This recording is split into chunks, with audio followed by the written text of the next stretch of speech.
Welcome to the INFOWARS Nightly News. I'm your host, Jakari Jackson. It is July 22nd, 2016, and here's a look at our top stories. Tonight, manhunt in Munich. A shooting at a shopping mall has left 8 people dead and multiple people injured. Meanwhile, the suspects remain at large.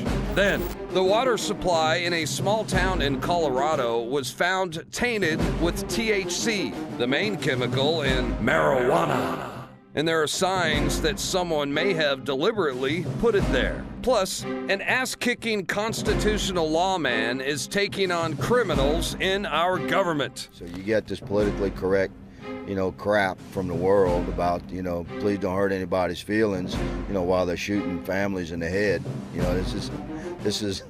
This is the nature of the country we live in now. I just don't participate. All that plus more from the RNC up next on the INFOWARS Nightly News. This week, we've seen no shortage of craziness at the RNC, but next week at the DNC, there may be craziness for a different reason. And we see WikiLeaks releases nearly 20,000 hacked DNC emails.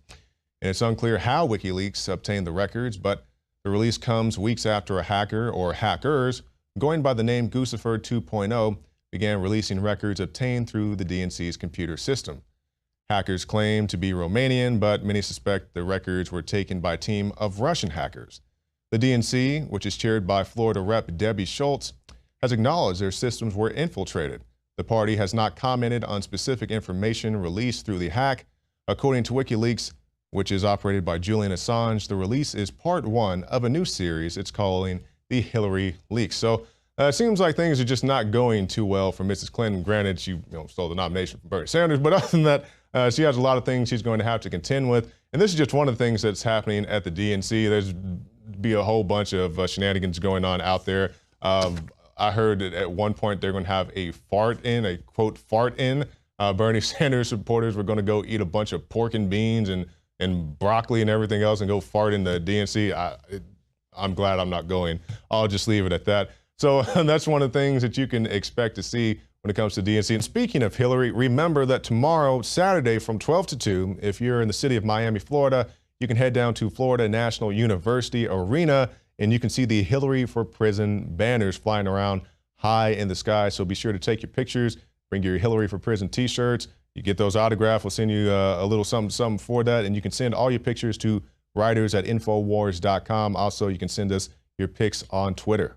And as we're talking about Hillary, let's talk about her VP choice, because earlier this week we got the news that Mike Pence was going to be the VP for Donald J. Trump. And now there's a lot of speculation of who Hillary's going to be, choose to be her sidekick, so to speak, in that VP spot. And they say sources are saying that it's Senator Tim Kaine, and he is the likely choice. They say sources told Fox News that Kaine was the front runner. They have others considered for the position, also including Agriculture Secretary Tom Vilsack and New Jersey Senator Cory Booker. They say he's a late entry, which is somewhat surprising. A lot of people speculated that it was going to be Bernie Sanders, possibly Joe Biden. I thought it was going to be Sanders, to be quite honest with you, because after all the things that happened to him, I thought they at least, dangle him the carrot. Hey, come help us toe the party line. But I guess he got his 30 pieces of silver. And I just love the memes with Bernie Sanders because he was supposed to be the different one.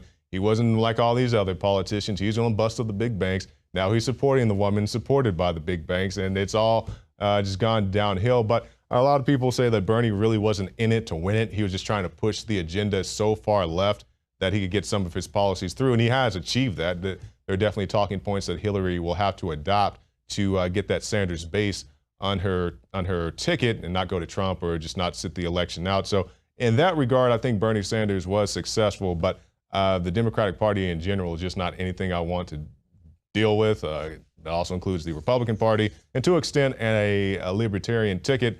I think the Libertarians are capable of doing a lot of good things, but they haven't really done it this election cycle. They got guys, running around in thongs at the conventions. I don't know what's going on with the Libertarian Party, but that's just one aspect of it.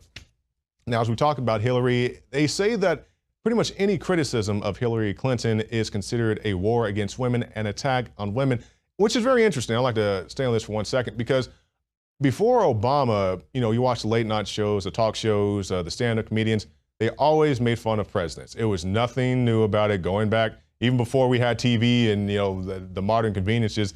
You had jesters making fun of the kings and the queens and all this stuff going back for centuries. But, once you get Obama in office, now you can't make fun of the president. Or if you do, it has to be like, on Jimmy Kimmel, where he's in on the joke and it's all funny, ha-ha. He's laughing at himself to an extent, not somebody making fun of him. But that has changed since Obama, where you can't criticize him. If you do any type of criticism of the president, even in a very joking manner, you're a bigot, you're a racist. If Hillary gets elected, you're going to be a sexist, on and on and on. So the paradigm has completely shifted in what we would normally consider to be the war on race or religion or sex or anything to that nature. And now, as I'm talking about a war on women, let's talk about a real war on women that's going unreported right now. And that's Russia's worst ever sex trafficker targeted 90 women, including a girl aged 10. And he treated himself to a victim every birthday in a 41-year reign of terror. He has become known as the birthday rapist. He's a 69-year-old, and he raped women in Moscow and is expected to die in prison. And it was dubbed one of the most complex cases in Russian history. They had to go under suspicion with over 20,000 men. They said eventually DNA linked them to the suspect, and he is a divorced father of one. He crept up behind his victims and choked them, and police are also probing claims that the pensioner carried out 3 murders. So you have stories like this. You have stories of the women getting raped with iron rods in India, women being arrested for driving in foreign countries. Earlier this week, I believe it was a Pakistani woman who was murdered by her brother in an honor killing. You have all these real, true, legitimate wars on women, and here in the States, we're talking about whether or not women should be in the new Ghostbusters movie or not. And to an extent, I heard somebody talk about this. If that's the worst thing that's going on in our country, as far as the public consciousness, there's plenty of real issues. But as far as pop culture and the public consciousness, if women being the Ghostbusters movie is the worst thing that's going on right now, we live in a pretty good country, if that's our biggest concern. And I'm not saying it's good or bad that the women are in the movie. I'm saying this is what people are talking about. Like there is nothing else going on in the universe. So I haven't seen the movie. I don't know what the big hubbub is. If you don't want to watch the movie, don't watch the movie. Like there's a new Lethal Weapon TV show coming out. I have no desire to watch it. There's a Rush Hour TV show that's made for CBS. You probably don't even know they did that. And I had no intention of watching that either. So they can remake whatever they want. I'm gonna stick to the source material, and everything else can go fly a kite. And flying kites to just being high as a kite, we see that a town's water supply has been spiked with THC. And this is in Colorado. And they say THC is the main chemical in marijuana. And there are signs that someone may have deliberately put it there. You think? Everyone in the town of Hugo and on the Eastern Plains has been warned not to drink the water. I wonder how many people will heed that warning. It was a company performing a routine employee drug test that first alerted law enforcement to the problem on Thursday. Unknown levels of THC present in Hugo's water supply. So basically somebody spiked it with THC. How they did it, why they did it, I don't really know. But in a state like Colorado, I guess it was just a matter of time before somebody tried this type of deal. There's many different ways you can get high off THC or marijuana without drugging other people. If you choose to get high yourself. Don't force it upon other people, whoever may have pulled this, I don't know if stunt is the proper word for it. Now, somebody who's pulling a major stunt by coming after your Second Amendment rights, this is the AG in Massachusetts. And let's stop for a second and think about this, because every time you hear these polls, right? You hear these polls, 9 out of 10 Americans want X, or the majority of people said they want this. And when they say the majority of people polled answered a certain question a certain way, that's fine. But when they try to say that's indicative of the United States of America, I don't really buy that. For example, where you poll has a great deal of impact on what your answers will be. Case in point, earlier this year, I was like, hey, where can I go and meet some Bernie Sanders supporters? So I went to the University of Texas and I did a man on the street, and lo and behold, I ran into a whole bunch of Bernie Sanders supporters. But I knew that Bernie Sanders was very popular with college kids. College kids are at the University of Texas, so let's go talk to the college kids and see who likes Bernie Sanders. Exactly my point. If you go to a very conservative steakhouse back in the sticks somewhere, you may find some guys who love Trump. If you go to the gun show, you're going to find guys who are supportive of the Second Amendment. If you go to the anti moms hate everything rallies, you're going to find people who don't want guns. So you're polling position, your polling location has a lot to do with the effects of your poll. So I never really believe these people when they say Americans want this and Americans want that. I'm like, no, the people that you asked, if you didn't ask them a leading question, answered because you asked them a certain demographic. But all that to say this, when they say everybody wants to ban your guns or everybody wants to get rid of the quote assault weapons or these military style weapons, I don't believe that, because right here we have a case in point. This is the Massachusetts Attorney General. She came cracking down on the semi-automatic rifles, and they sold a whopping 2,549 rifles in a single day. To put that in perspective, on a normal day in Massachusetts state, they may sell 132 like they did on Tuesday, or 51 rifles like they did on Monday. But the day the Attorney General came out and said she wants to crack down, they sold 2,549 rifles with about 8 hours notice. And they say that she was trying to ban the, quote, copycat rifles that she felt violated the spirit of the 1998 Massachusetts assault weapons ban.